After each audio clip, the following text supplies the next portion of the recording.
Today we're going to repair D-100 tools, and this is the tool. It comes with either a nut setting or riveting attachments.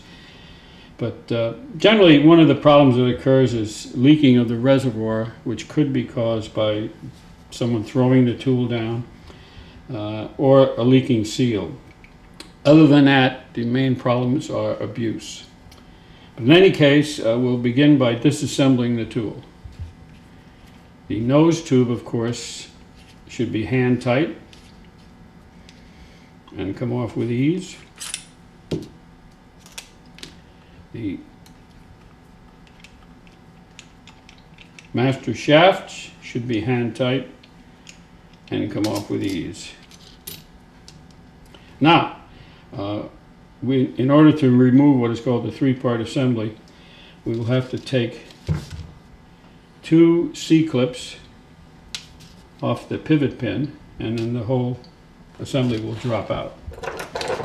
Now, I generally remove those clips by pushing down with two small screwdrivers, which you probably can't see from there. But it's a very simple process. Press on one end of the clip and press on the other and it'll pop out. We have the two clips, pin, and we remove the pump shaft. Place the tool in the collet holder.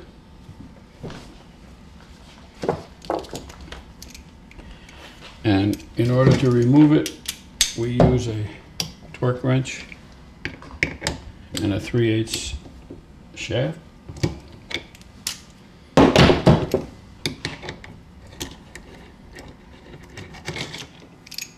And the handle lifts off and the nut.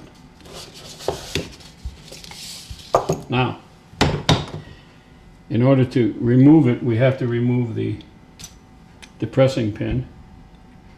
And I just use it, even a rivet will work, but it just pops out like so. And then, now you can see that this one is probably almost empty of oil.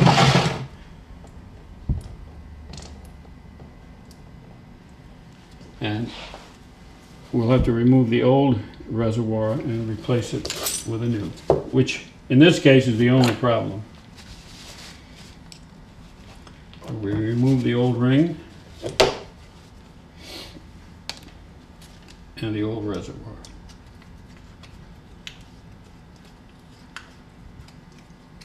I have a screwdriver that I've sanded down so it's completely smooth so it doesn't tear the rubber.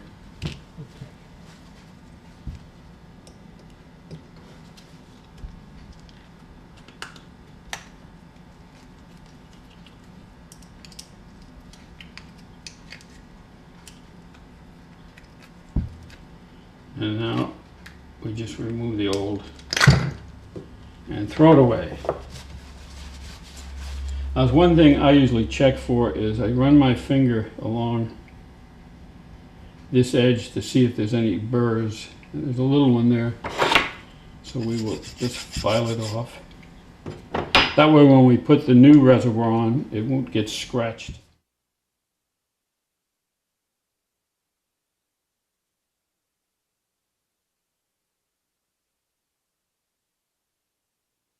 All right, we're going to replace the reservoir with a new reservoir and a new O-ring up front. Now, this is a little tight getting over, but we just slide it over. And then I take my sanded screwdriver. Okay, I'll edit. And we're going to pull this over the cap. And having done that, now we're going to seat the reservoir in this groove back here. Okay, when you're done there, just hold it up so we can see it. So there it is, and make sure it's completely seated. Okay, hold it right there. In the ring. Okay, just kind of rotate it. That's at the side view. Yeah, that's it. Now, we have to make sure that this opening is over the plunger, so It may be difficult to see, but we just rotate it within the reservoir and you'll see the little releasing button. And now we have to seat the front of the reservoir in its groove. And there we are. So now we move to the next station, which is merely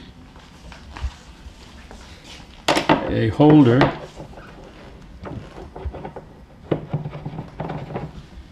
and we have a nylon piece that we fit over, and the O-ring should just slide over it. And here's another nylon piece.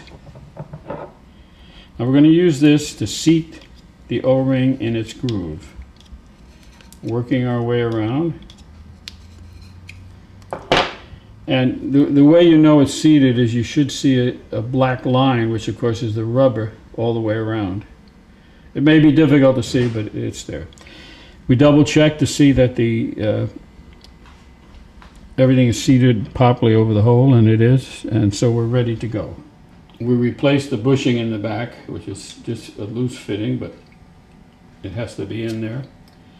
And in order to reassemble the tool, we begin by replacing the three-part assembly into the shroud, noticing that everything is lined up. And we go back into the collet holder, replacing the lock ring that was there, and we place the handles. There's a stud here, so this hole in the handle goes over the stud. And here we are.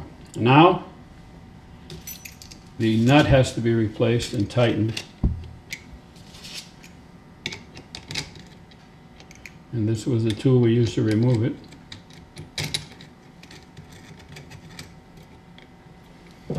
And now,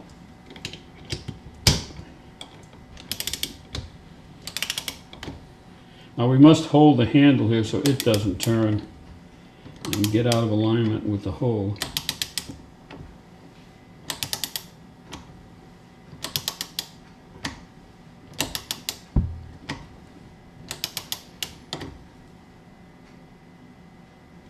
And there we are.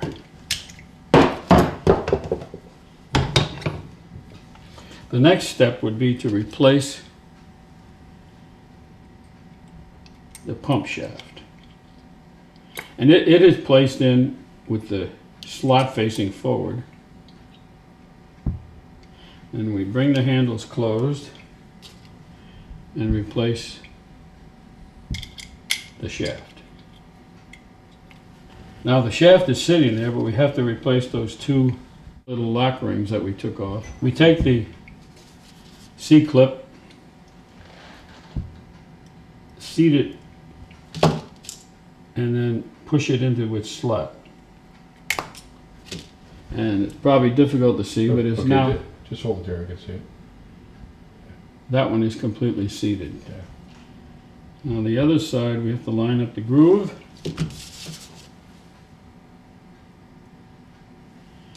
C-clip. And seat it. So, the handle is ready.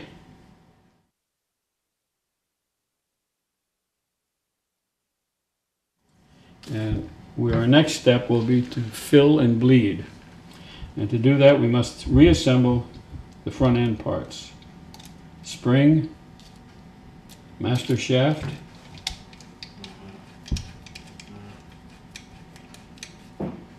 and we'll be ready to go. For that, we move over to this station, which is merely a holding fixture. The tool is placed in, upside handles facing up, and a special bleed fixture is required. We call it a prong, and it's got a lip on it so that it goes into the rubber reservoir and is well seated there. Now we have a foot switch into a little giant pump in a reservoir of oil. And we have to refill the reservoir, which we do by pumping until, you probably can't see this, but Yeah, I can see it. I can see it. Yeah. air bubbles are coming out, oil is going in. And we keep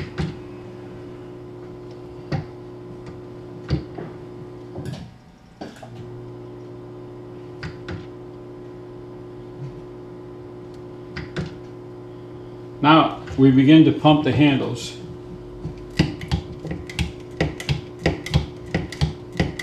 And we will pump the reservoir out so that we can completely fill it.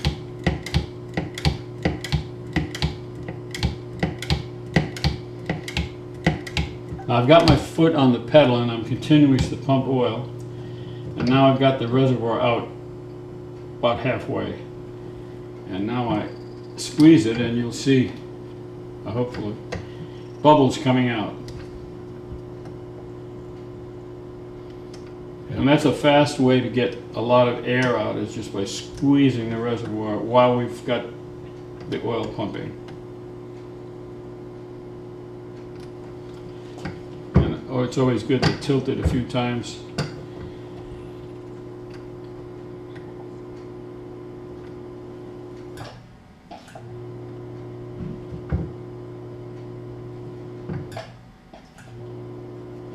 We're very close now because I can see there's very few bubbles.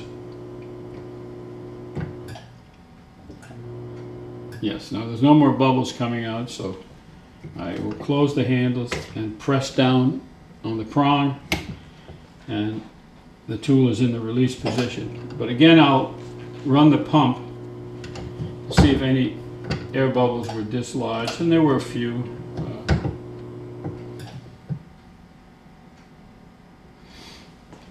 So we should be completely filled and the tool essentially repaired. We remove it from the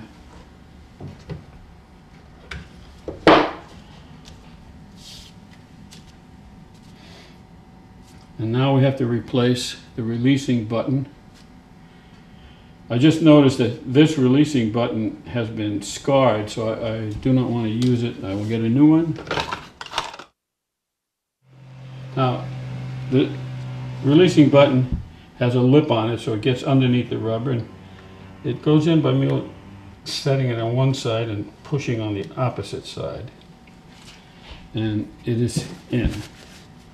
Now, we'll test the tool to see if we had enough oil in there.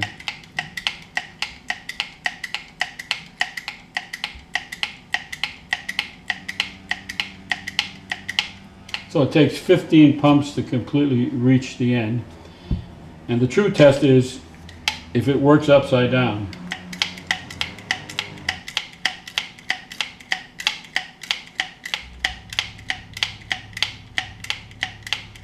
And it doesn't, which means there's air in the tool and I'll have to re-bleed it. We'll return to the bleeding fixture and repeat the process.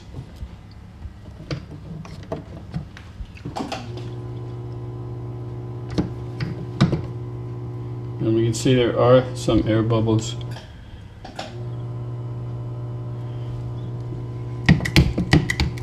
We'll pump out and squeeze. Yeah, there we are.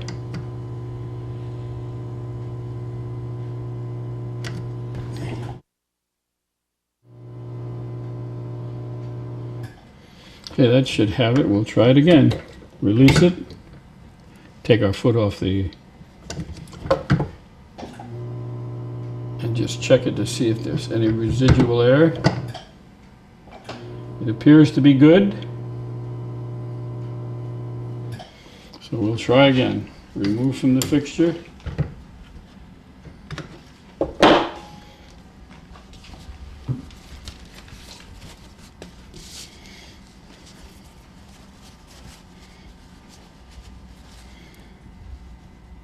I know this will work because the oil came to the top. We'll replace the button as before.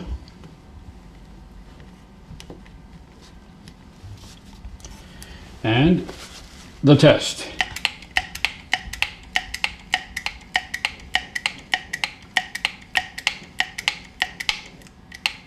13.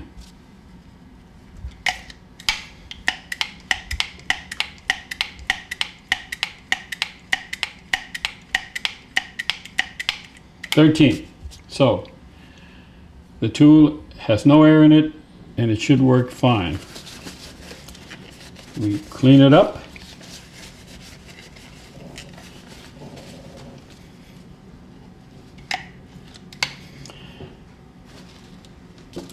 Replace the shield. Replace the nose tube.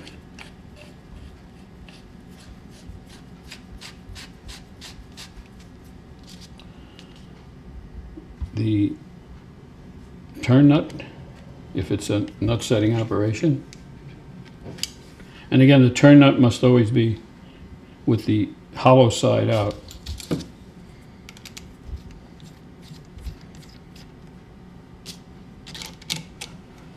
And we're ready to go, completely repaired.